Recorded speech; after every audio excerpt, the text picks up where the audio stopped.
Este es un episodio más de su podcast Tangente. Y antes de empezar, hoy quiero recordarles un par de cosas. La primera es, por favor, que se suscriban a nuestros canales en YouTube, Spotify y nos sigan en redes sociales. Y el segundo recordatorio que les quería hacer es que para todas sus necesidades literarias, pues tenemos Librería Piedra Santa en zona 10, en Géminis 10, y en zona 1, en la Quinta Calle y en la 11 Calle. Somos una empresa guatemalteca con 53 años de experiencia, ofreciendo solución integral de productos y servicios de madera y para madera. San Miguel, tenemos madera de expertos. San Miguel te trae 15% de descuento en puertas, exclusivamente para los seguidores de Tangente. Y bueno, habiendo hecho esos recordatorios, quiero darle la bienvenida a dos miembros de nuestro equipo Tangente, que además son de mis periodistas consentidas. A Pía Flores, bienvenida. Muchas gracias, hola y Lucy. a Kimberly López. Hola, gracias, qué bueno verlas. Y bueno, hoy, mientras grabamos esto, llevamos 13 días de 12. paro. 12 días de paro nacional indefinido. Y para cuando ustedes vean esto y esto salga al aire, probablemente llevaremos 15. Vamos a ver qué sucede el fin de semana. Pero tanto Pía como Kim han estado cubriendo estas protestas y este paro. Cada una pues desde su medio independiente, en Quórum y en Plaza Pública. Y a mí se me hace muy interesante pues al llegar a mi casa y descansar un poco, ver en redes sociales esos videos y ese contenido que pues sus medios producen. Y pues qué mejor que, pues además de verlo en el teléfono, si ustedes no siguen a Quórum o a Plaza Pública, pues vayan y vean, porque la verdad es que el contenido es súper valioso. Pero ya que las tengo aquí, yo quiero aprovechar a que me cuenten pues cómo han sido estos días de cobertura, qué han visto, qué han observado, qué historias han quedado con ustedes, sobre todo porque pues se toman el tiempo de hablar con la gente que está allí, escucharles, ver los distintos puntos de vista y los diferentes actores que se han ido encontrando. Entonces, alguna de ustedes que quiera pues empezar a contarnos en dónde han ido a cubrir y qué es lo que han visto.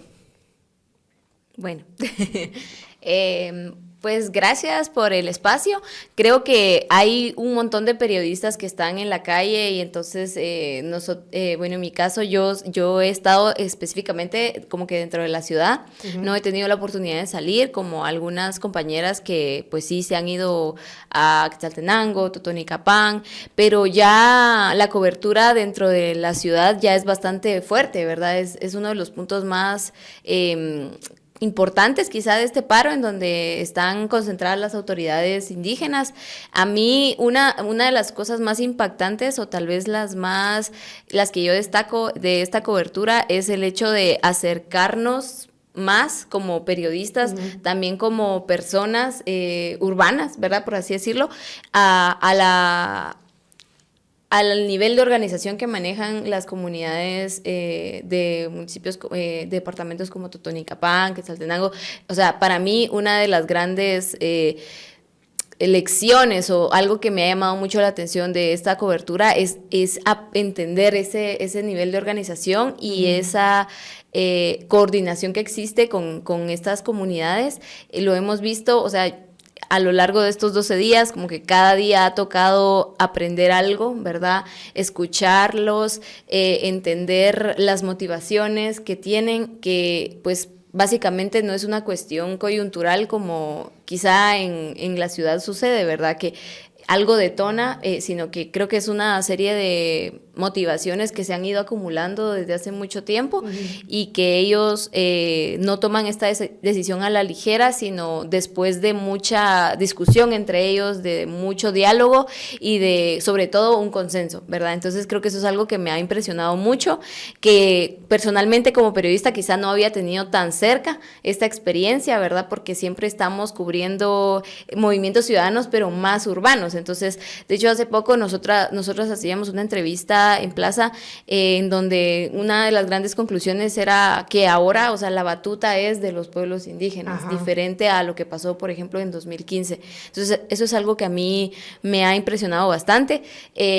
Bueno, seguramente vamos a seguir hablando como de algunas cuestiones más específicas, pero también me parece muy interesante la solidaridad que ha surgido de esto y la creatividad de las personas, ¿verdad? Desde los diferentes puntos, el tema de los bailes, el tema de entregar comida a los dirigentes que están ahí todo el tiempo en el MP o a la misma policía hacer una, también. Exacto, o sea, esta cuestión de la iniciativa ciudadana que se muestra tan solidaria y tan creativa y tan optimista, creo que es algo bien bonito, que marca algo como sociedad. O sea, creo que esto, si se ve desde afuera, dice mucho de Guatemala como personas, o sea, el nivel de personas que hay, más allá de, o sea, nosotros no nos representa la clase política que tenemos, sino que hay un gran contraste entre cómo son los políticos precisamente contra los cuales se están manifestando las organizaciones y cómo son las personas, ¿verdad? Las más trabajadoras y las que peor la están pasando son las que están más comprometidas con esto. Entonces creo que esto habla mucho, muy bien de Guatemala como sociedad, y creo que es algo que yo rescato de lo que hemos visto en estos días. Y tú contanos, Pía, ¿qué has observado? Ay, yo ni sé por dónde comenzar, porque han sido... de todo. Ajá, además porque hemos estado desde el primer día en coberturas y se ha transformado, ya no es una cobertura o una protesta, se ha transformado en como de tantas formas diferentes. Primero, creo que... O sea, no solo en cantidad de personas, o sea, vimos que los primeros días eran muchas personas y era justamente como mencionaba Kimberly, eran las autoridades indígenas y ancestrales que llevaban la batuta y hacían esas invitaciones a que la población urbana de la capital se uniera a las protestas. Y hubo, en mi opinión, un poco una respuesta, o sea, fue un poco lenta la respuesta. Y de repente yo no sé qué pasó, de repente, o sea, vino esa como ola y no solo de apoyo a las autoridades indígenas, sino de participación, porque no, o sea, yo destaco también eso por ejemplo, la cantidad de insumos, de víveres que las personas han entregado, pero además de verlo como solidaridad, lo veo como participación, porque la causa es compartida. Ajá, la causa es compartida, ajá. Bueno, entonces primero en cantidad de repente vimos como, wow, algo explotó ahí.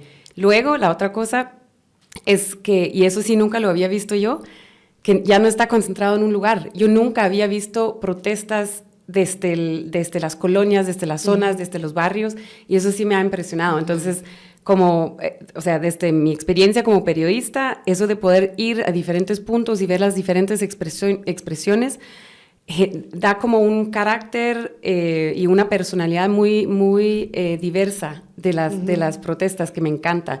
Y por bien y por mal, ¿no? Porque una de las cosas que también me ha impresionado muchísimo fue cuando las y los manifestantes decidieron ir a Cayalá, por ejemplo. Ajá. Ahí hubo una transformación muy interesante de lo que pasó, y no necesariamente desde cómo se manifiesta, sino cómo reaccionan las personas a las protestas. Que fue, por lo menos aquí en la capital, en la primera cobertura donde vi que hubo agresiones contra las protestas. Eso me parece que, o sea, vamos a tener que seguir analizando eso y qué significa eso para mí. Eso tal vez es como un análisis muy simplista hasta el momento y mi opinión muy personal. O sea, ya no era solo una protesta o una manifestación que tenía un carácter político contra la corrupción. De repente se convirtió también un poco como como había como un tema ahí de clase, y creo que no solo se vio, o sea, se vio primero tal vez con esas respuestas de Cayalá, y luego con la forma que, por ejemplo, en la Betania se vio esa efervescencia cuando llegó la PNC. o sea, cuando nosotros llegamos a la cobertura, ya habían agentes de la PNC y antimotines ahí, habían muchísimas personas manifestando, pero cuando se comenzó a transmitir desde los medios de comunicación lo que estaba pasando con la policía, no sé, de 1,000 personas tal vez, de repente habían 5,000 personas. Yo nunca había visto algo así. Fue muy, muy fuerte. Entonces, siento que algo, o sea, no sabemos cómo va a estar la situación el lunes cuando se publica este episodio. Tampoco sabemos qué va a ser el resultado de este paro, pero creo que hay muchísimas cosas que tal vez podemos analizar y hay aprendizajes y sí creo que hay muchas cosas muy positivas de rescatar, que es sobre la organización urbana, que es sobre ¿cómo se llama esto? Como los encuentros de repente que miramos de un tejido social que ha sido muy, muy, muy polarizado.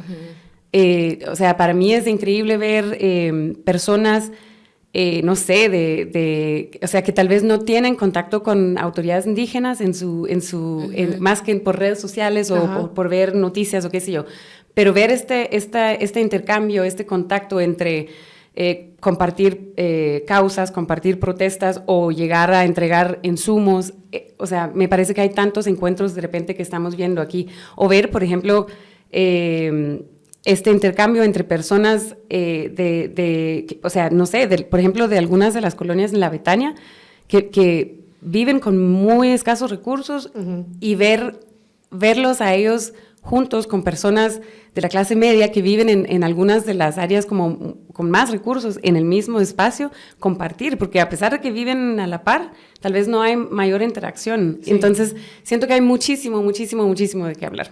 Sí, y me parece importante esto que destacas de eso de salir a compartir y tener esos espacios en común.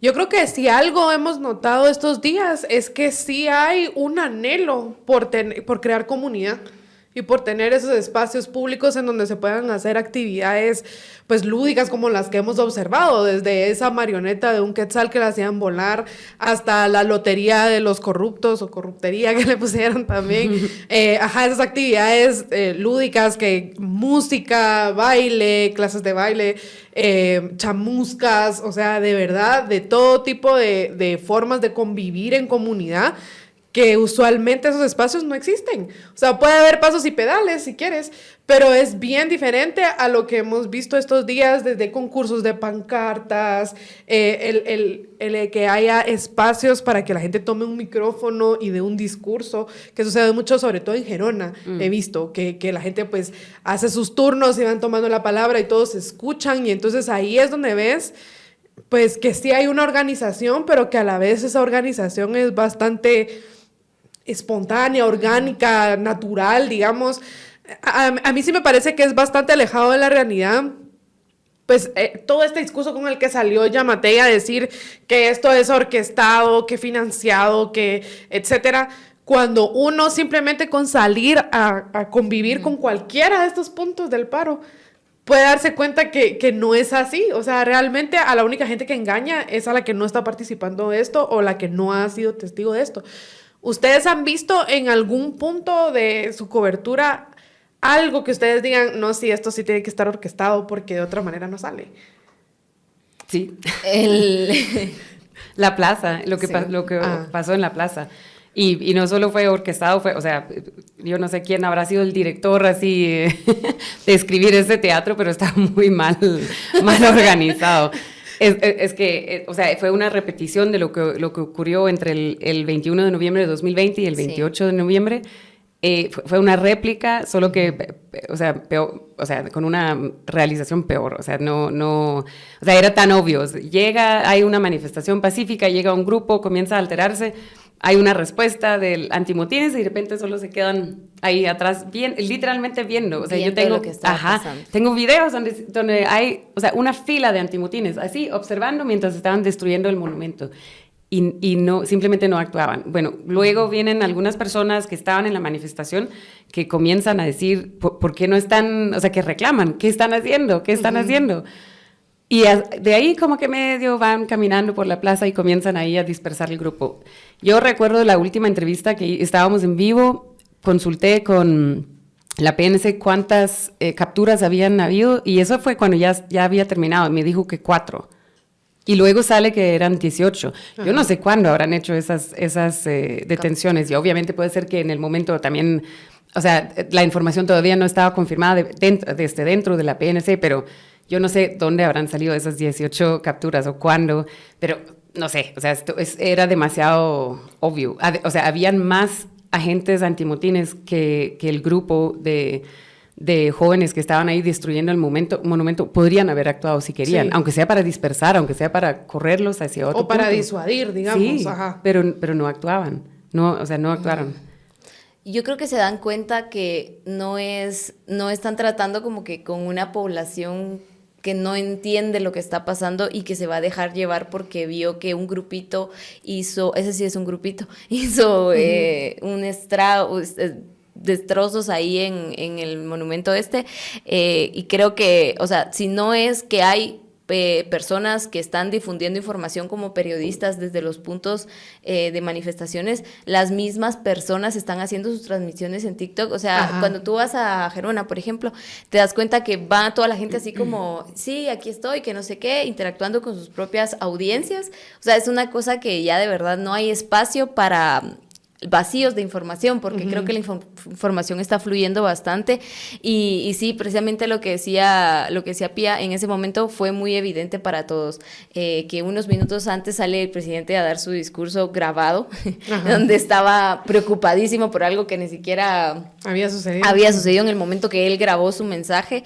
En la mañana habló la fiscal Consuelo Porras también refiriéndose a actos vandálicos que no estaban pasando y saqueos que no estaban pasando. Luego ya vimos a qué se refería ella, o sea, solo nos estaban anunciando lo que ellos mismos ya habían, sí, no sé, orquestado o quién sabe, pero el punto es que sí es una cuestión positiva. Creo que es que de tanta información que tenemos, ya estas cuestiones se ven muy mal y se ven muy obvias, entonces creo que no funcionó, funcionó este intento, ¿verdad? Porque es obviamente deslegitimar todo lo que la gente hace y la misma gente está muy fuerte en ese sentido, o sea, al día siguiente siguió todo, no bajó la guardia, no implicó que la gente se asusta, la misma noche. Nada. Exacto. La misma noche la gente regresó a la plaza. Sí, y encima de todo estaban uniformados, o sea, llevaban el mismo tipo de playera, el mismo tipo de máscara, o sea, tú dices, esto se implantó aquí de alguna forma, ¿no? Sí. Sí. No, pero lo que siento que es muy importante es que, justo lo que tú decías, o sea, no desanimó la protesta, lo contrario. En todos los casos que hemos visto, o sea, en la Betania, no desanimó la presencia o este intento de intimidar con las autoridades, solo animó más a la protesta. Cuando hubo este incidente con el Lexus que atropelló al plantón ahí en Cayalá, al día siguiente llegaron más. Y ese día que estábamos ahí, que era el sacerdote que atropelló a una persona que menos mal no salió lastimado, pero, o sea, cada vez han habido más respuesta de parte de la población, como que no, este juego ya no está funcionando como querían, y eso me parece súper, súper valioso. Yo también es que mencionaste lo de las diferentes expresiones artísticas y lúdicas, es que justamente un amigo me dijo que, como que, no, por ejemplo, en su opinión, este tipo como de actividades o acciones dentro de las protestas como que no le caen muy bien porque como que siente que pierde seriedad, siente que ahí no se va a tomar en serio la protesta. Yo no lo veo así, yo lo veo, o sea, muy necesario porque son días muy largos, muchas horas, ya van a ser 2 semanas, ¿no? Y se necesitan este tipo de actividades no solo para poder manifestar y expresarse desde diferentes espacios y ámbitos, pero también para animar.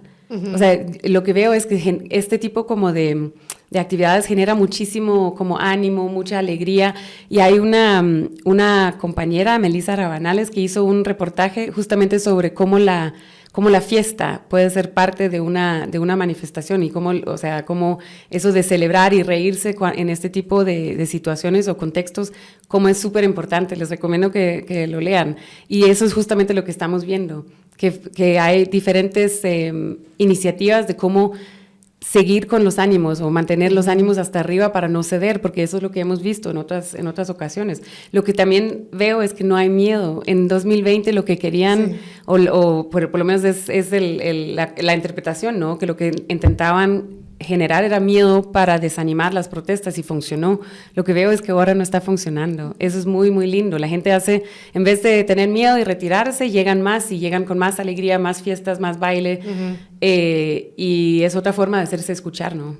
Sí, o sea, el presidente te amenaza con represión y la gente responde pues con baile, con arte, hasta con pedidas de mano, como hubo en la Betania, ¿no? O sea, yo creo que eso es una forma de hacer que la gente se acerque, de decir aquí estás seguro, aquí sos bienvenido, aquí la vamos a pasar bien. Y recientemente también grabamos un episodio con Alejandro Balcells, el abogado, y Alfredo Ortega, y Alejandro decía que es bien importante recordar la esperanza en todo esto, porque si uno protesta nada más desde la frustración o desde el enojo, es mucho más difícil construir ese futuro que queremos para el país. En cambio, si lo hacemos desde la esperanza y creyendo que sí existe la posibilidad del cambio, pues hay más chance, ¿no? De que se logre o quizá es menos cansado, como tú bien decías, porque se ve que son unas jornadas largas y por lo visto van a seguir siendo jornadas largas porque de momento no se ve que las instituciones den una salida, o sea, oportunidades para las salidas, y eso es algo que yo le he dicho a la gente que te dice cosas como, ay, pero bloquean la libertad de locomoción, etcétera. Bueno, sí, bloquean la libertad de locomoción, pero pensemos a qué se debe esto, o sea, las salidas institucionales y las oportunidades de salir sin vulnerar esta libertad de locomoción han sido muchísimas, o sea, las han tenido las Cortes, las ha tenido el MP, las ha tenido Yamatei, y no han tomado estas salidas, y bueno, es una población descontenta que va a buscar la forma de hacerse escuchar. Y lo que me parece curioso es que muchas veces es esta condescendencia de quizá pues la clase alta o cierta élite o incluso étnica, ¿no? De decir, ay, pobre la gente, se va a morir de hambre porque no puede trabajar, porque no puede comerciar o porque sus productos no pasan, etcétera. Pero esta pobre la gente de la que estás hablando es precisamente la que está ahí en el bloqueo. Y tampoco veo que eso les haya preocupado antes. Eso, ellos mismos son quienes lo están... O sea, ¿por qué vas a hablar o poner palabras en la boca de la misma persona que es la que está ahí plantada exigiendo y dispuesto a asumir el costo? Porque para ellos la falta de democracia, el abandono del Estado es muchísimo más costoso que 12, 13 días en un plantón, ¿no? Sí. Es un poco el discurso que está tomando ahorita el gobierno en sus plataformas oficiales. No sé si han visto ustedes las publicaciones del Ministerio de Salud, pero comparten mucho como testimonios de gente que se está quejando porque le está yendo muy mal, porque no tiene el medicamento que necesita para curarse por los bloqueos. Y el desabastecimiento de los medicamentos es lo más eterno en Guatemala, o sea, en la pandemia no habían medicamentos, en cuántas veces los médicos del Hospital San Juan de Dios han salido, que por cierto también están en el paro muy activos, sí, han salido a decir que no hay abastecimiento, cuántos cambios de directores precisamente por la mala gestión administrativa que tienen, incluso un exdirector que está implicado en un caso, ¿verdad? Ajá. O sea, y ahora resulta que es la preocupación número uno el presidente, ¿verdad? Él está muy preocupado por el desabastecimiento de los medicamentos. Entonces me parece el discurso más hipócrita, manipulador que pudiera existir, más hipócrita y que no va, o sea, y la gente se da cuenta, insisto, o sea, la gente no es manipulable en este punto de la crisis que tenemos como país. Todo lo que sale a decir, todos los comentarios de la gente son muy acertados, o sea, la gente se da cuenta de cada mentira, ¿verdad? Uh-huh. También hay colegas que hacen mucho fact-checking y eso aporta bastante, pero la gente por sí misma entiende que el político le está mintiendo. Entonces es algo bien interesante. Creo que es un empoderamiento que están haciendo de estos movimientos, porque cuando las personas se acercan a manifestar algún punto de bloqueo y escuchan a las personas que toman la palabra, es como un aprendizaje bien interesante de ir despertando la conciencia, y más si van a niños y adolescentes, como que también ellos se van familiarizando con todo esto y van entendiendo que ya fue demasiado, ¿verdad? Sí. Que no es tolerable ni la corrupción, ni el abuso de poder y todo lo que estamos viviendo ahorita. Entonces creo que es algo que nos va a enriquecer mucho ahorita. Tal vez ahorita es la efervescencia de todo y vamos a empezar a ver los efectos en los próximos años y eso es algo que da mucha ilusión, la verdad. Es muy bonito. Sí, a mí me parece súper interesante esa discusión respecto a los bloqueos, porque, a ver, primero, ayer estuve en el Puente del Incienso durante la tarde y entrevisté a una vecina que dijo, pero riéndose, que si ellos son los que comenzaron a manipular o romper las leyes y cuando se denuncia no pasa nada y ahora nos vienen a decir que lo que nosotros estamos haciendo es romper las leyes, o sea, entonces, ¿quiénes son ellos para decirnos a nosotros que estamos cometiendo un delito al bloquear la calle? Eso es primero. Lo otro, yo siento que hay que recordar que eso no comenzó. O sea, no es como que hoy hay un caso de algún tipo de corrupción, mañana bloqueamos. O sea, han habido manifestaciones pacíficas. Sí. Por mucho tiempo han habido denuncias, amparos, o sea, todo el debido proceso. Claro, sí, o sea, sí se agotó, digamos. Se agotó. Eso es el último extremo para comenzar a hacerse escuchar de parte de la población. Entonces, a mí me parece que lo de los bloqueos, que la gente critica, y entiendo, yo puedo entender y simpatizo con que es molesto tener que esperar, pero no comenzó con los bloqueos. Los bloqueos es el resultado de una serie de cosas, de violaciones a las leyes, a los derechos humanos. La primera manifestación, la primera protesta es cuando ves las cifras de desigualdad, las cifras de desnutrición, niños que mueren de hambre. Ahí debería de haber habido una respuesta. A lo contrario, lo que vemos es que se va empeorando. Las cifras van empeorando cada vez y no pasa absolutamente nada. Las manifestaciones han habido, los bloqueos es el último extremo de reacciones, ¿no? No es así como que comenzó ahí. La otra cosa es, a mí me parece súper llamativo, solo piensen que tenemos que tener bloqueos a nivel nacional para que la gente pueda salir a caminar en la calle en la noche sin sentir miedo de que les van a asaltar.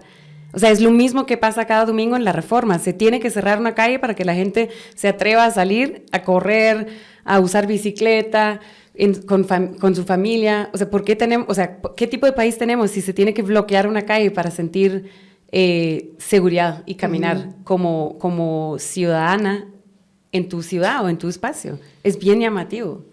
Sí. Yo tuve la oportunidad de recorrer Cayalá cuando estaba bloqueado en esa área. Y fácilmente te das cuenta que la ciudad no está diseñada para el peatón, está diseñada para el carro. Y yo pensando, si aquí sin tráfico me está costando caminar porque no hay aceras, porque no hay espacio, porque una pasarela hay, digamos, creo que son como 6 kilómetros. Entonces, imagínate la gente que tiene que hacer eso todos los días con tráfico. O sea, aún así con muchísimo más cuidado entre centímetros de banqueta con no sé cómo llamarlo, desfiladero, no sé, pero digamos, tenés tierra y musgo de un lado y el tráfico del otro y apenas unos centímetros para caminar un pie adelante del otro. Sí, definitivamente ahí es cuando te das cuenta, hay gente que hace esto todos los días. Sí. Y porque le toca. Porque la ciudad no está diseñada para las personas, pues no hay ambientes donde puedas hacer comunidad, no puedes salir a caminar y sentirte seguro, etc. Yo siento que la ciudad está diseñada para un grupo muy específico de personas.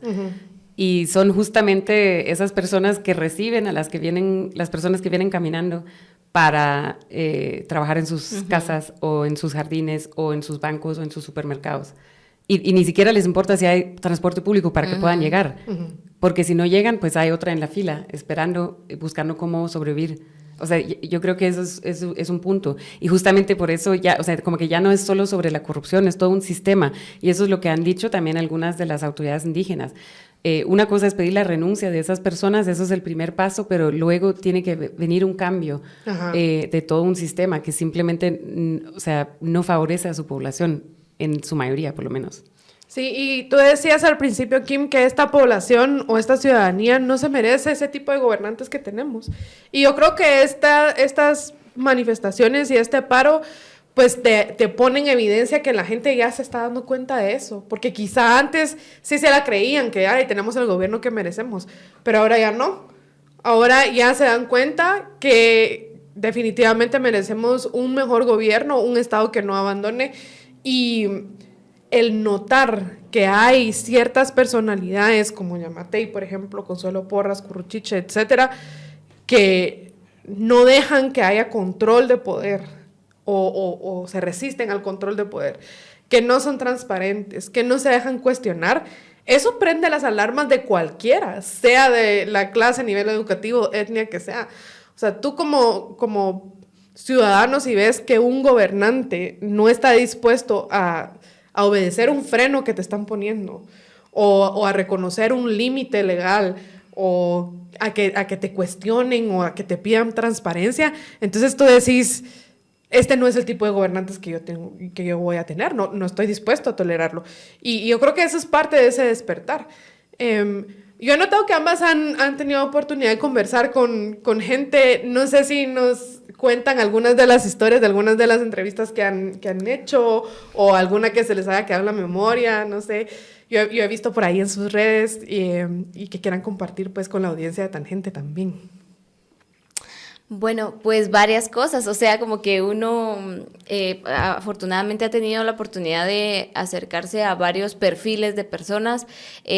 Ahorita tengo yo como que más fresco que justamente estuve conversando bastante con personas que tienen como algún tipo de jerarquía en comunidades, en organizaciones indígenas, pero suponete Sololá, Quetzaltenango, Huehuetenango, porque algo que también hay que decir es que no son solo los 48 cantones, sí, sino que son un montón de personas súper capacitadas y bien posicionadas en sus comunidades, con un montón de legitimidad cuando hablan, o sea, son personas electas, que tienen el respeto y que tienen el respaldo de muchas personas detrás de ellos. Entonces, además de los 48 cantones que ya reconocemos muy bien, hemos podido hablar con otros líderes y lideresas que se sumaron al paro desde el día 1.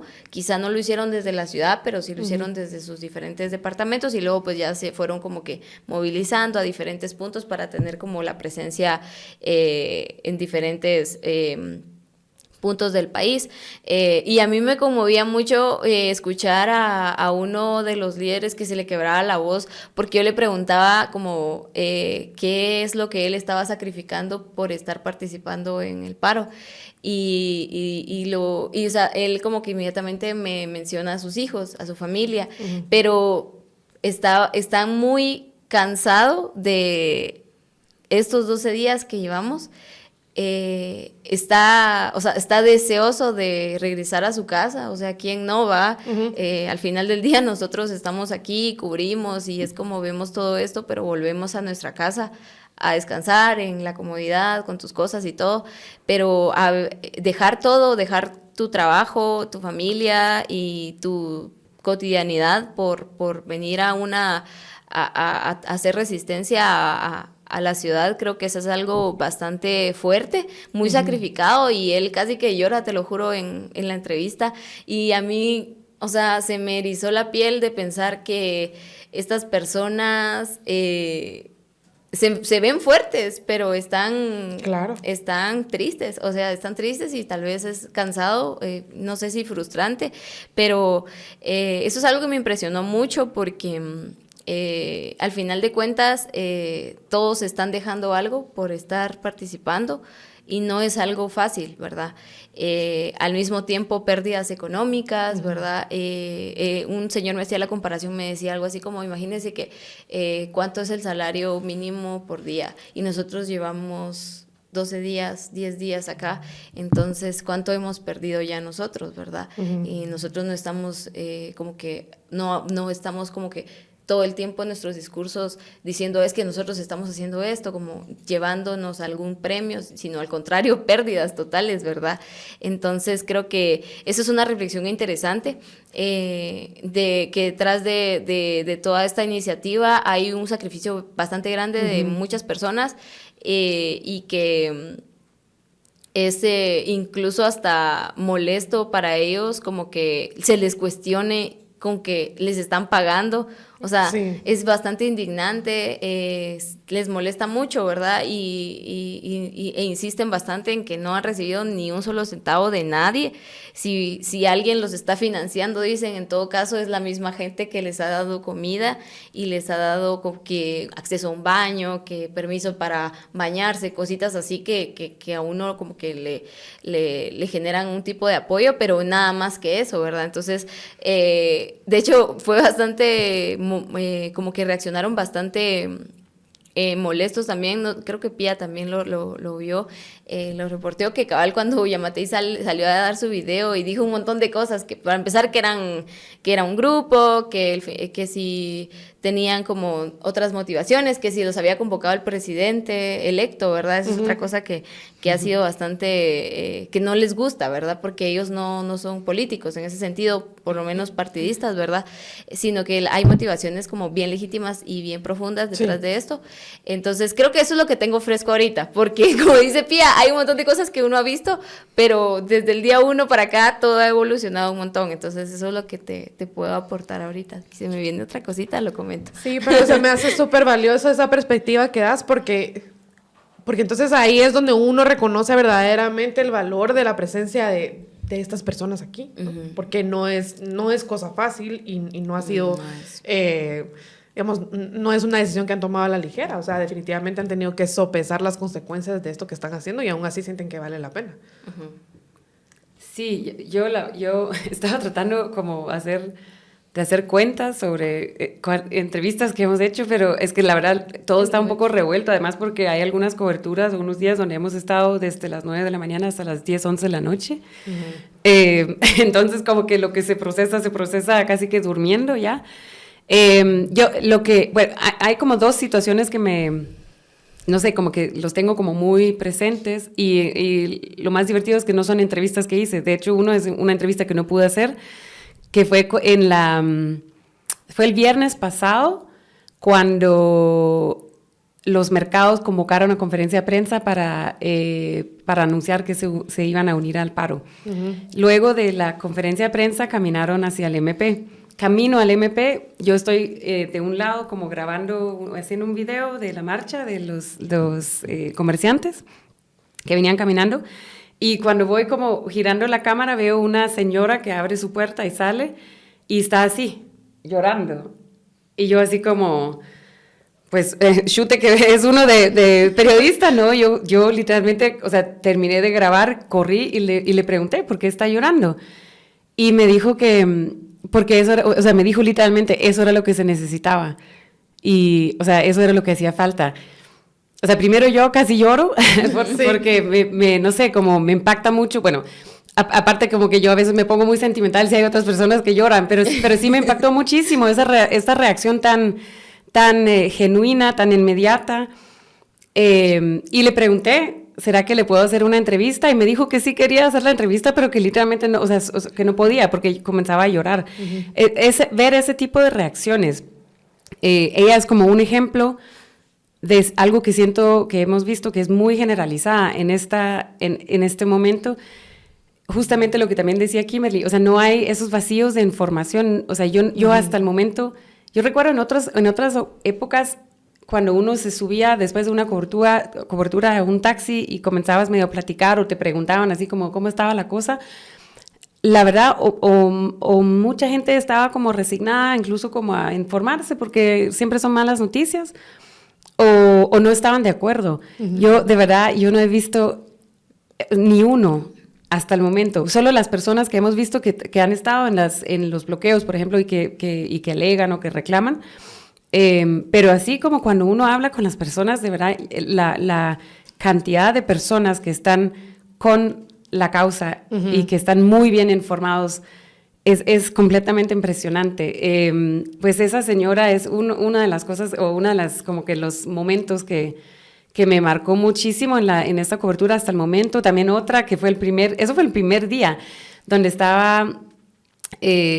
yo estaba cubriendo el grupo que venía caminando sobre la Martí, hacia el centro, y hicieron una parada, y mira, había un sol, yo creo que ya llevaban 7 horas de estar sobre la Martí.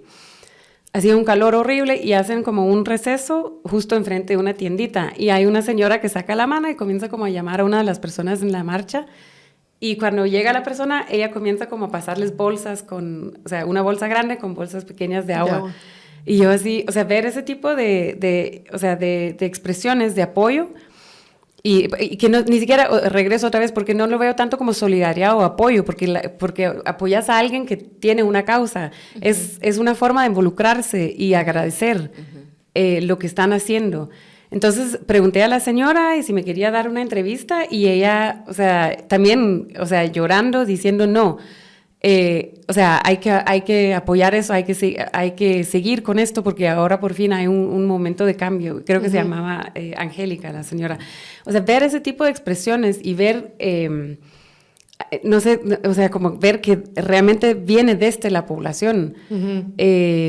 Eso me parece muy fuerte. También cuando hablaba con algunas de las personas jóvenes que estaban en la Betania, no sé cuántas veces repitieron, es que nosotros no somos vándalos. Y luego nos conectamos, hicimos un en vivo y eso sí es una cosa que también creo que hay que discutirlo, analizarlo, interpretarlo más adelante. A mí no sé, digamos, a mí me provoca un poco ver todos los comentarios que recibimos en este en vivo de, ay, estos son los mareros, ellos vienen de esos barrios donde solo mareros hay. El clasismo. Sí, es un clasismo y además, mira, yo obviamente no puedo decir, yo no soy quien para decir si son o no son, pero obviamente lo que vemos es que son muchos de los que estaban como en la primera fila en esa como, no sé cómo, porque no fue una confrontación, pero en como negociación con la PNC. Los que llevaban la palabra eran vecinos así ya, o sea, adultos, ¿no? Pero los que estaban atrás como listos para defender eran la mayoría hombres o mujeres jóvenes, tatuados, algunos tenían la cara tapada, eso sí es otra discusión que tal vez sí valdría la pena tenerlo también, si deberían o no tener la cara tapada. Yo pregunté a uno por qué lo tenía o por qué tenía la cara tapada y me dijo que era o sea, que tenía miedo a que lo iban a criminalizar. Pero el punto es, o sea, usamos esos códigos de los tatuajes, de dónde viene, de qué color es tu piel, para decir son mareros o son delincuentes.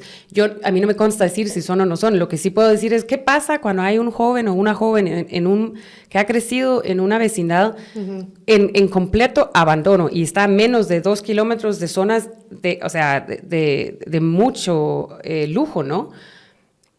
O sea, yo no sé, o sea, ¿quién soy yo o quiénes somos nosotros para decir cómo deberían de manifestarse, ¿no? O sea, ¿cómo expresas en conformidad con las condiciones de vida cuando toda la vida has sido ignorado, cuando toda la vida te dicen sos marero o sos delincuente, por venir justamente de un lugar donde nadie quisiera tal vez, o no el lugar, pero de condiciones donde que nadie quisiera vivir?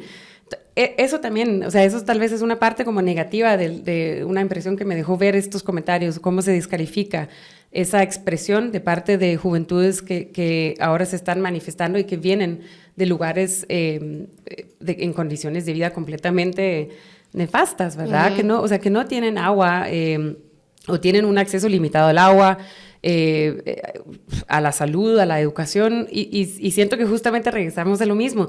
Eso no es solo pedir la renuncia de estas personas, sino, o sea, es todo un reclamo, un sistema que ha desfavorecido a la mayoría de la población, y eso creo que es importante.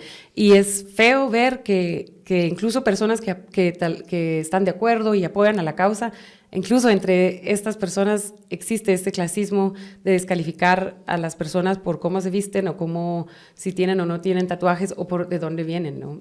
O sea, creo que, o sea, otra vez como que nos confronta con, eso es una de las cosas que necesitamos cambiar. Sí, y dentro de varias de las entrevistas que he podido ver también en medios, muchas veces la misma gente menciona el problema de la corrupción.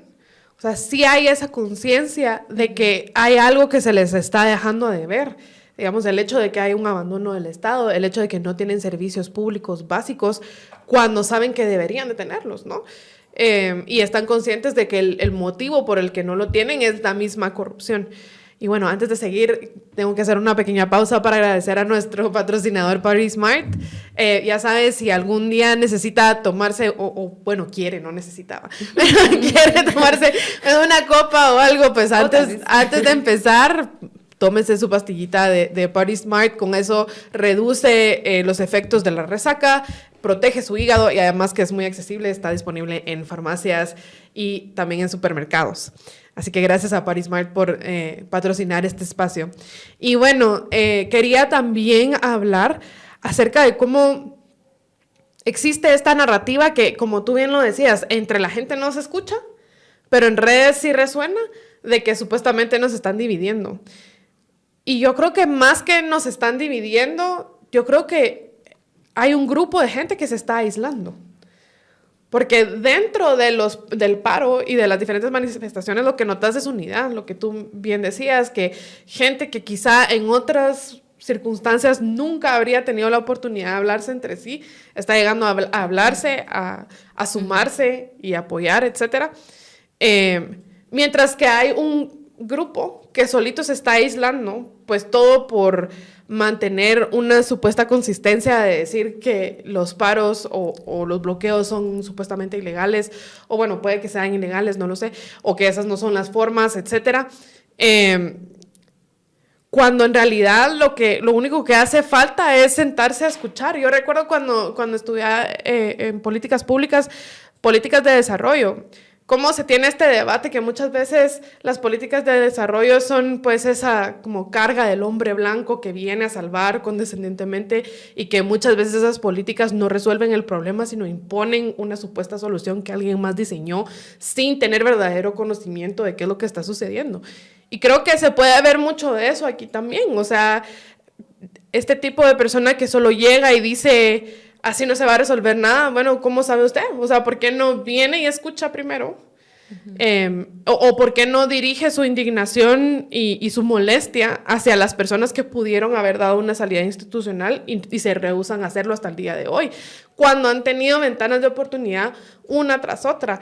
Incluso recientemente pues hubo que se puso una inconstitucionalidad acerca de que si se puede suspender la personalidad jurídica o no mientras se está investigando, pues se colocó esa inconstitucionalidad que pudo haber sido una ventana que pudo haber agarrado la Corte para decir no se puede suspender y con esto se le da un alto y se reduce la incertidumbre, pero activamente decidieron no tomar esa salida. Es decir, la ciudadanía está presentando también, pues por medio de las que se supone sí son las formas, para ponerle un alto a esto y la gente que está en el poder ha decidido no tomar esas salidas tampoco. Así que quería ver pues cómo lo han visto ustedes también con respecto a si esto nos está uniendo como país o nos está dividiendo. ¿Cuál es el discurso que más se creen? Yo creo que sí nos está uniendo como país, solo que tal vez como tú dices, hay un grupo que se está excluyendo de esa unidad, pero o al mismo tiempo no. Lo que pasa es que estoy como tratando de analizar, por ejemplo, me parece muy curioso, yo tampoco había visto eso, protestas en la zona 15, en el Boulevard Vista Hermosa. Ajá. Entonces, al mismo tiempo, tampoco quiero como generalizar. Sí, generalizar y como que, aplicar el mismo prejuicio que yo critico hacia otro grupo, ¿sabes? Pero porque sí me parece muy importante. Estamos viendo expresiones también en esas zonas que son, o sea, de más poder económico, y creo que es válido, creo que es muy válido. Entonces, tal vez sí, se está uniendo. Eso no significa que toda la población o cada ciudadana y ciudadano en el país se va a unir, pero por lo menos sí como entre como diferentes espacios geográficos y socioeconómicos se está viendo una reacción más diversa, que por cierto me parece muy curioso. Ayer estaba haciendo cobertura en una caravana de bikers, de motos, que no lo había hecho antes. Eso fue una experiencia bastante divertida, pero cuando pasamos por el Boulevard Vista Hermosa habían antimotines todavía, y eso me llama mucho la atención, que yo creo que ya llevan una semana ahí, porque hay presencia de antimotines en la zona 15, que tal vez es el lugar donde menos presencia de protesta ha habido. Pues sí han habido, pero no sé, solo me llama la atención. Sí, yo también siento que prevalece la unidad, y creo que lo digo porque ¿cuántos puntos llevamos ya? 200 algo puntos bloqueados, 100 y tantos. Cambia cada día, creo yo, claro, pero en el punto más alto, por ahí 200. Pero es bastante representativo, o sea, lo que decía Pía, hubo una caminata ayer, creo yo, o antier, es que de verdad, ya no se sabe qué día es. La marcha en el Boulevard. Exacto, que fue bastante lindo, simbólico, me pareció, de personas que marcharon en zona 15, y así lo vemos en costa, en occidente, en cascos urbanos, y el tema de la Betania, o sea, vemos gente de todos lados con un mismo sentir, y también con mucha molestia acumulada por diferentes causas. Entonces creo que prevalece la unidad, y dicen mucho una consigna en los puntos, algo así como que lo único bueno que hizo Yamatei fue unirnos, ¿va? Entonces creo que es un sentir que tiende más a la unidad que a la polarización, y creo que siempre van a haber personas que difieren bastante de este sentir, desde sus propios privilegios quizá, o quizá bastante alienadas, ¿verdad? Porque quizá no son personas privilegiadas, pero sí son personas que justifican o que defienden ciertas actitudes, ¿verdad? Por alguna razón. Entonces creo que no podemos decir que estamos todos unidos, pero tampoco estamos separados, y creo que esto se inclina más hacia una unidad lo vuelvo a decir, como que vamos a ver efectos bonitos y positivos en algunos años, porque estamos formando a través de estas movilizaciones niños, jóvenes más despiertos, más conscientes y más preocupados de qué es lo que está pasando, ¿verdad? Ya no tanto el perfil del joven desinformado que le da pereza a la política y que no quiere leer los medios. También los medios se han diversificado, y ahora las noticias se presentan de forma más atractiva en TikTok, en videos, y los muchachos y muchachas están súper enterados, siguen los lives, ven entrevistas, ven en vivos, comentan. Entonces creo que eso es algo que genera, que se inclina más a la unidad que a la polarización. Sí, y ¿sabes qué otra cosa? Que yo creo que esto le ha dado a la gente una capacidad de agencia que no había antes, porque antes había la frustración, y el leer las noticias y estar preocupado, frustrado, pero ¿y qué hacemos? ¿No? Siempre estaba la pregunta, ¿qué podemos hacer? Estoy en desacuerdo, pero no sé qué hacer. Y esa pregunta, ¿qué hacemos? Se responde bien fácil, o se ha respondido súper fácil en estos últimos días. Hasta el punto de, tú mencionabas ese Lexus que pasó atropellando ahí y deshizo unas motos, ¿no? Y ese ¿qué hacemos? Fue rápido, o sea, en 2 cuentazos se logró recaudar el dinero para reponerle los daños a la persona de la moto, porque hay ese yo te apoyo, ¿no? Yo te respaldo. Y ese ¿qué hacemos? Se responde con vayamos a la Martilla, clases de baile o lo que sea. O con, no sé, en tal punto se están quedando solos, o en tal punto ya no tienen comida, o en Gerona necesitan médicos.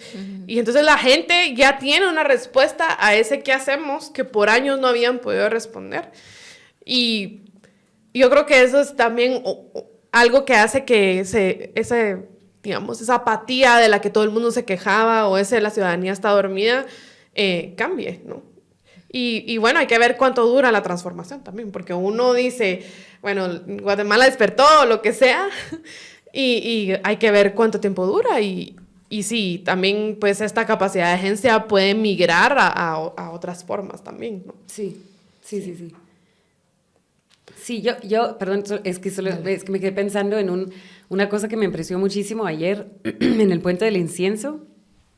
Les pregunté si habían recibido víveres y insumos como lo habían recibido en el MP. En el MP es impresionante la cantidad de cosas que reciben de comida, alimentos, y y me dijeron que en el Puente del Incienso era muy poco lo que habían recibido, pero casi todas las señoras me dijeron, pero en realidad no lo necesitamos, porque nosotras nos estamos organizando entre las familias para cocinar y repartimos comida, o recolectan fondos entre las personas que están ahí para ir a comprar. Eso, o sea, yo creo que, obviamente, o sea, si uno quiere llegar y donar agua o cosas así, lo reciben, pero me pareció muy fuerte eso. O sea, justamente en contra de ese discurso de que alguien les está financiando. O sea, yo no he visto en ningún momento, a pesar de que están cansados, están en la jornada médica que organizaron los alburistas del San Juan de Dios. O sea, vimos que sí hay personas que ya tenían problemas con el estómago, hay mucha tos y no sé qué, porque el clima también ha sido terrible, pero yo no he visto en ninguno de los puntos donde he ido victimizarse, en ningún momento. O sea, hay una diferencia entre eso está difícil y no sé qué, pero es un sacrificio por una causa. En ningún momento ha habido nadie victimizándose y eso me parece súper importante. Y a mí me parece súper claro también que toda la gente está consciente de cuál es la solución a esto. O sea, todos saben que la solución es o que renuncie Consuelo Porras y Curruchiche y demás, o que se garantice que la voluntad del pueblo en las urnas vaya a ser respetada, o sea, básicamente. Y creo que eso es algo que pocas veces se ha visto en las manifestaciones en Guatemala. O sea, tal vez en 2015 más o menos había con lo de la renuncia de Otto Pérez Molina y Roxana Valdetti, pero también había una mezcla, ¿no?, de consignas, peticiones y demás. No digamos antes, digamos, puedo recordar otras manifestaciones masivas que fueron para el caso Rosenberg. Ahí sí era un chirmol, o sea, desde justicia y sí, yo recuerdo que se pedía de todo y no se pedía nada a la vez. Pero aquí creo que toda la gente está bien consciente de cuál es la salida y qué es lo que se pide y qué es lo que se espera. Y además, yo no sé si ustedes han notado, pero por ejemplo, después de cerrar coberturas, o sea, no sé, fui a un comedor a comprar comida. O sea, literalmente no había ninguna mesa donde cuando uno pasaba para buscar dónde sentarse, no estaban hablando de algo, del tema. Y, o sea, como se escucha, bueno, Arévalo por ahí, Consuelo Porras por allá, o sea, todo el mundo están hablando del tema y eso me parece, o sea, que hay que resaltarlo. O sea, sí se mira, o sea, como tú mencionabas, sí se mira esta como conciencia de lo que está pasando actualmente en esa como crisis o momento político, ¿no? Y creo que no se había visto o sea, hay conversaciones en cada rincón, en cada esquina, en cada lugarcito sobre lo que está pasando. El otro día escuché una conversación entre dos personas que yo como buena reportera, sí, y donde un chavo decía, es que también deberíamos de exigir la renuncia de Yamatei, y el otro le respondía, no, hombre, porque él ya va de salida, eso no importa, ahorita, o sea, la otra se queda, Consuelo Porras se va a quedar, con ella y no sé qué, y luego vamos a ver qué va a pasar con Yamatei. O sea, este tipo de conversaciones, discutir ese tipo de discusiones, de opiniones, de consultas, es increíble, eso sí es como un cierto como despertar. Sí, sí, y el involucrarse, el decir, o sea, pasamos de esto está fuera de mi control, digamos, no hay nada que yo pueda hacer, ¿qué hacemos? El poder le pertenece a otro.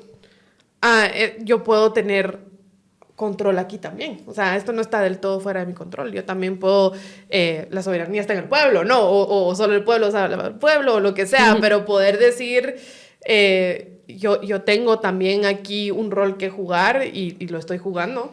Es una oportunidad que no se da todo el tiempo tampoco, porque más allá de ir a votar, muchas veces la gente piensa como, bueno, ya yo voto y después ahí ya a ver qué pasa. Pero ahora yo voto y estoy defendiendo mi voto también. Sí. ¿No? O estoy defendiendo el voto de los demás si yo no voté por la persona que quedó también, ¿no? Sí, porque creo que eso es importante. Yo no he visto en las manifestaciones o algunas manifestaciones anteriores a estas 2 semanas o 12 días, o sea, sí habían algunas personas, o sea, mirabas más que alguna persona con una banderita de semilla o una playera o algo así. Eso no lo he visto, o sea, en ninguno de los lugares he visto nadie con cositas de semilla y cada vez que hablamos con las personas, dicen, esto no se trata de semilla, se trata de la democracia o nuestros derechos, o sea, pero casi, o sea, yo no he visto nadie hablar del movimiento semilla. Sí, yo tampoco. Siento que ya que intenten tachar que toda esta motivación viene de un partido político, está totalmente fuera de lugar y te das cuenta cuando estás en los lugares. Nadie tiene ninguna banderita, ni siquiera mencionan Arevalo, están mencionando democracia. Democracia, si pudiéramos como que monitorear cuál es la palabra que más se repite, ajá. Exacto. Yo diría que es democracia. Que es como que lo sagrado, lo que intentan defender y creo que es lo que se repite en todos los discursos y esa como te dijera yo, sincronización, que si tú vas a la calle Martí, si tú vas a Gerona, si tú te vas a Totonicapán, vas a escuchar las mismas respuestas. Esa sincronización no es orquestada, nadie pasó un guión a las personas, la gente lo dice porque lo sabe, lo siente y es algo que es legítimo. Sí, y sabes que esto de las banderas es totalmente cierto, es que de verdad, tú ves los videos desde los encuentros, Cuatro Caminos, y bueno, aquí en La Martí, La Betania, Gerona, etcétera, y todos son banderas de Guatemala. Y qué curioso, porque saben que estaba pensando en esta película que se llama No, que habla sobre el plebiscito en Chile, y esa campaña que hicieron para que ganara el no y que no repitiera Pinochet. Y uno de los argumentos de la película es que la democracia no vende, digamos, o no es sexy, o que cómo van a basar su campaña en la democracia si a quién le importa la democracia, o lo que sea. Y aquí, orgánicamente, esa ha sido la consigna y la demanda de la población, ¿no? Que queremos seguir viviendo en democracia y saben que la democracia está bajo amenaza. Es que la gente no es tonta. O sea, hoy por la mañana circulaba un video de un señor, pues, que perdió los estribos en uno de los bloqueos y decía algo así como, dejen su ignorancia, nada va a cambiar, algo así decía. Pero no hay ignorancia. O sea, la gente está consciente y ignorancia es lo que menos hay. O sea, está totalmente consciente de que esto se trata de una amenaza a la democracia y lo que quieren es defender su democracia, ¿no? Y defender la voluntad popular en las urnas y ponerle frenos al poder. Es que si tú respondes a las demandas ciudadanas con una manifestación de poder, como han hecho con Solo Porras y Yamatei, pues la gente dice, yo no quiero esto. O sea, y eso se puede llevar también a la cotidianidad. O sea, si tú estás en una familia o en un lugar de trabajo o en un colegio y ves una autoridad que está abusando del poder, sea un padre o madre, un director de colegio o un jefe en un lugar de trabajo, tú no estás dispuesto a someterte así de fácil a ese abuso de poder, digamos. O sea, por lo menos haces el intento de decir, esto no quiero. Y creo que ese es el rechazo que siente la gente al ver estas figuras que, a pesar de que podrían ponerle un alto a esto, pues por las formas legales no lo están haciendo. A mí siempre me ha parecido curioso cuando personas que están ejerciendo su derecho a la manifestación, por ejemplo, que hay otra gente que los tachan de ignorantes, o sea, porque justamente muchísimas veces son las personas, o sea, que son los menos ignorantes respecto a cuál es la consecuencia de, por ejemplo, no tener derechos o no tener democracia. O sea, si hay alguien que no es ignorante respecto a qué se siente ser limitado en el derecho al agua, a la salud, a la educación, son las personas que están levantando las protestas. Al contrario, diría que las personas que reclaman de esa forma, o sea, por lo menos en muchos casos, otra vez, no quiero generalizar demasiado, pero tal vez no son ignorantes, pero sí viven una ceguera por privilegio así completo. Entonces, si alguien es ignorante respecto a cómo se siente no tener estas cosas, son ellos. Estoy de acuerdo. Y cuando empezó todo esto que tú mencionabas de Cayalá, ese fenómeno, ¿verdad? De que todo iba bastante en paz y la primera, pues, manifestación violenta que hubo fue por este Lexus que atropelló y demás. Y sucedió en Cayalá, y exhibición de la fuerza de una supuesta empresa de seguridad con armas de alto calibre y demás, como intimidación y demás. Yo cometí el error en redes sociales de citar, bueno, no, creo que no es un error, porque sí, está bien que lo haya hecho. ¿Qué hiciste, Lucy? ¿Qué hiciste? A ver. compartí un estudio que hay de economía del comportamiento sobre, o bueno, no sé si así se traduce, behavioral economics, pero sí, digamos que se llama economía del comportamiento o de la conducta, donde utilizan como predictor de quién va a dejar pasar en el paso de cebra la marca del carro. Entonces, sí.